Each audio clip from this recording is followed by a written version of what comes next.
disrupted. America that I fought for. Weird thing to happen. So you may have heard there's a slight possibility that Benjamin Netanyahu, the babysitter, as some people claim him to be, could see prosecution of war crimes for the genocide that he's committing. That's what is reported in the AP here, saying war crimes prosecutor seeks the arrest of Israeli and Hamas leaders, including Benjamin Netanyahu. And this kind of goes into detail of what you're about to see here, that Netanyahu appeared on Good Morning America, basically pleading to the American public by saying, hey, if they charge me with criminal acts of war and genocide, that'd be like charging George W. Bush for 9/11. What an awful, but kind of actually true and accurate and really delightful analogy there.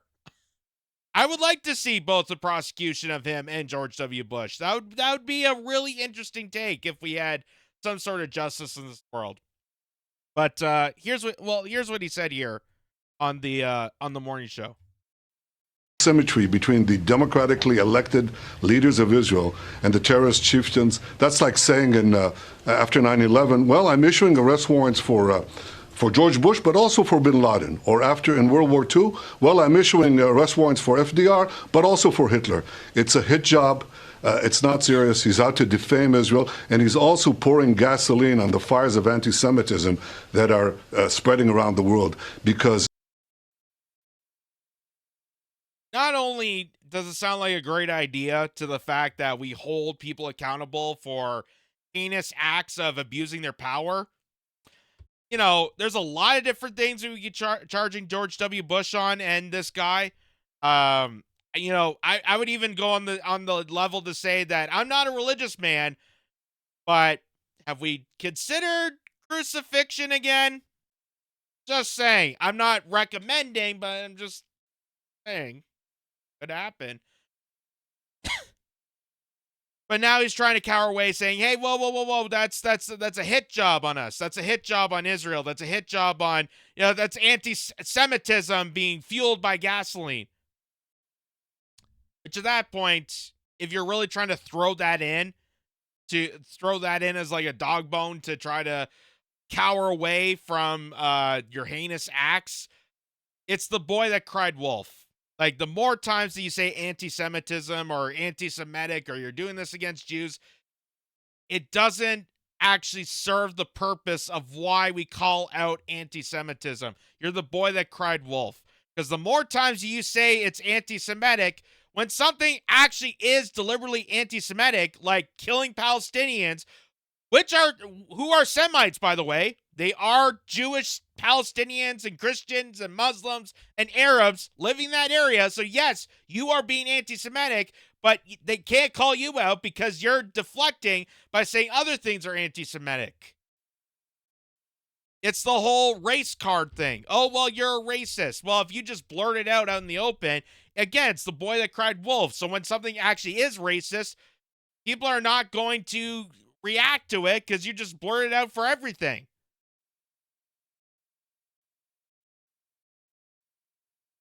he is attacking the one and only Jewish state and trying to handcuff us, preventing us from exercising responsibly through the laws of war as we obey them and we are subordinate to them. He's saying we're not. He's creating false symmetry, false facts, and he's doing. When you are bombarding Palestinians that are suffering innocent lives and starving them, restricting aid to their country, that is a criminal act. That's a criminal, heinous act under war crimes done by the international court system. But there's only two countries that ignore the international court system, and that's Israel and the United States. You know why? Because both countries, if they ever compelled to be part of the international court system, would be held responsible for the legal activities that they have committed across humanity throughout time. There would actually be some heinous reparations and some sort of criminal justice that they would have to endure for the heinous acts that they've committed to other parts of humanity. They would actually be held accountable for stuff that they have done. As we're trying to scream about, Vladimir Putin is such a war criminal, or this guy is such a war criminal, or North Korea, or Syria, or this guy, or that guy, or the other guy. There's so many other people. Even though we have criminals running the show, and we can't even prosecute them because they're not part of the accountability squad. They perfectly framed this perfectly so that heinous, sinister monsters like him can get away with the acts he's committing of purging innocent lives of Palestine so that he could get away with this geopolitics regime of taking over that territory. It's absolutely perfect for him. But now that the international court system and other countries have recognized Palestine and are calling this out, now he's, Mr. Scaredy Cat. Oh my God, how dare they accuse me of crimes that I'm committing that everybody is witnessing on everywhere?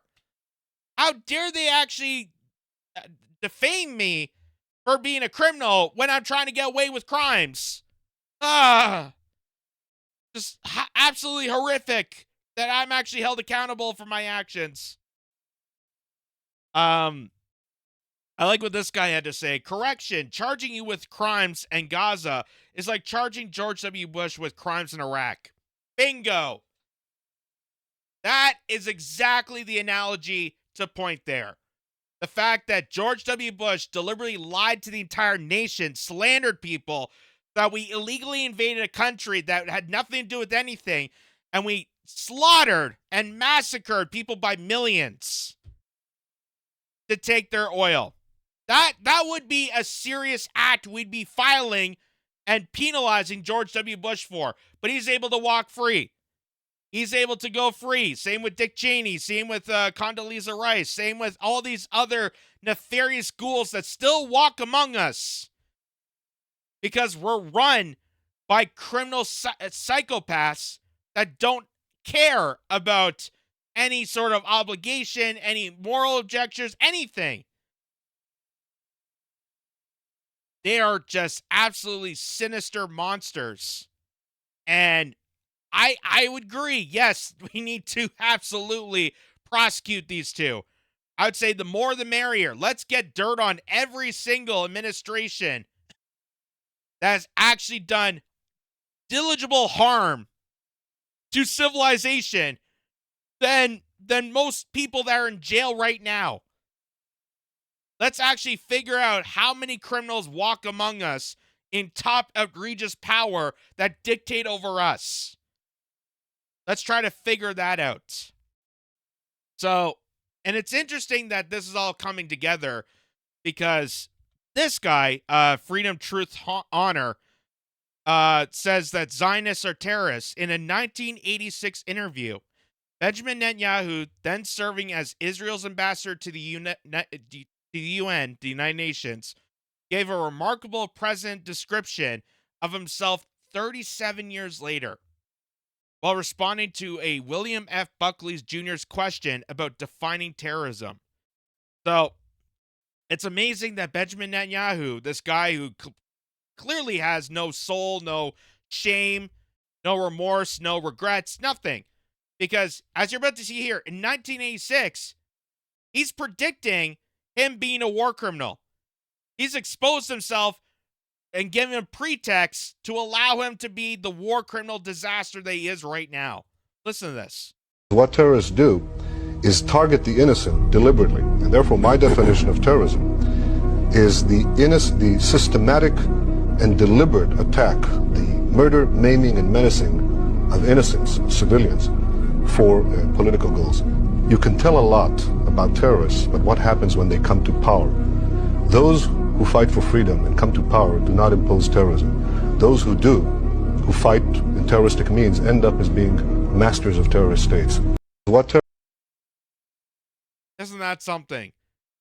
Isn't that something? And by showing you all this is not to say that I'm some sort of Hamas supporter. I don't even like Hamas. But you know who does really like Hamas to the point that he actually funded them? This guy. Because again, to remind people, in order to have wars on terror, we have to manufacture the terror. Just like how Hillary Clinton, back in 2010, explained on Fox News and to Congress that we had to create the Mujahideen, which became Al Qaeda and ISIS. We had to create these terrorist groups that we have people running around terrorizing people that we can go in and then fight that war on terror. And we can get away with it and profiteer off the death and disparity of us. These are absolute monsters. These are the terrorists we should be fighting. These are the terrorists that we should be worried about.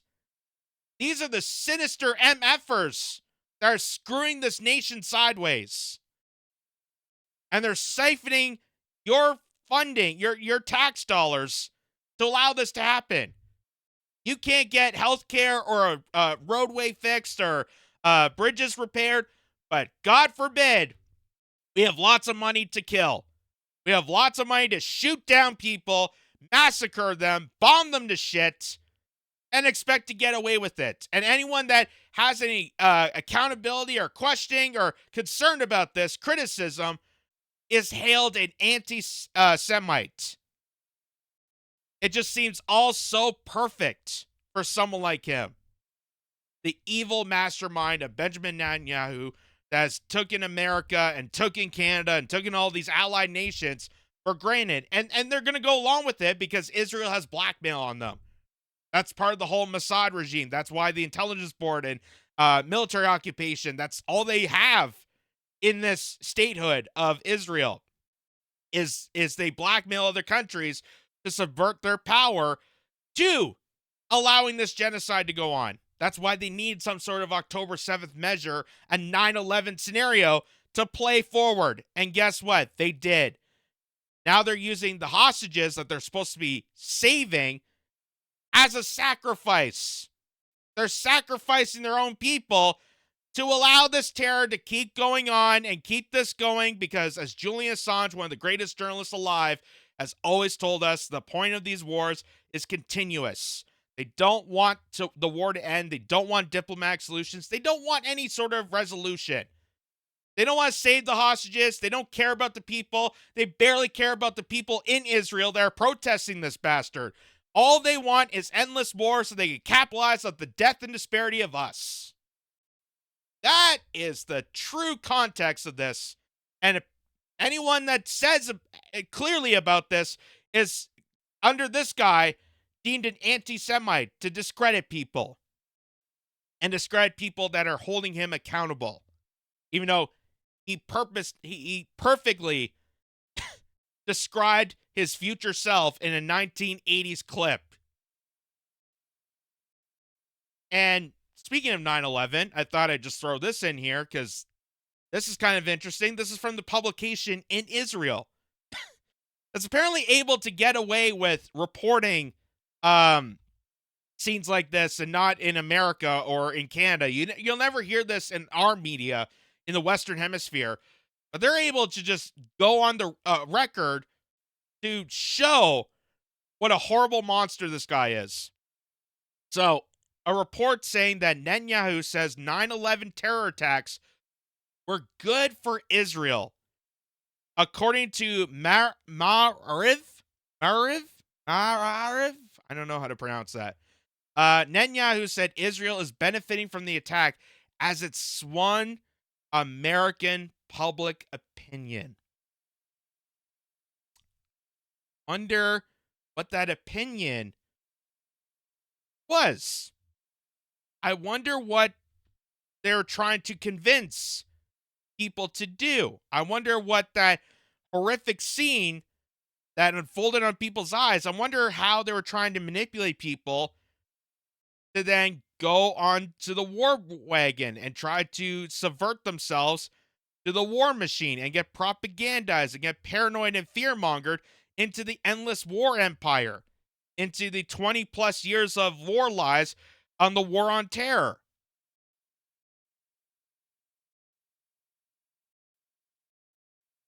And I can't even read this because it's It's under a paywall, but that's from 2008, by the way.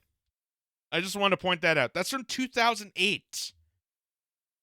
That they admit that their prime minister, who, by the way, at the worst times of history, apparently gets power in Israel. Isn't that interesting? That both 9/11 and October 7th, this guy had to be in control. I wonder why. I wonder why. Could it be the fact that he told us in the 80s that, hey, at some point, I'm going to become the horrific emperor of the terror state?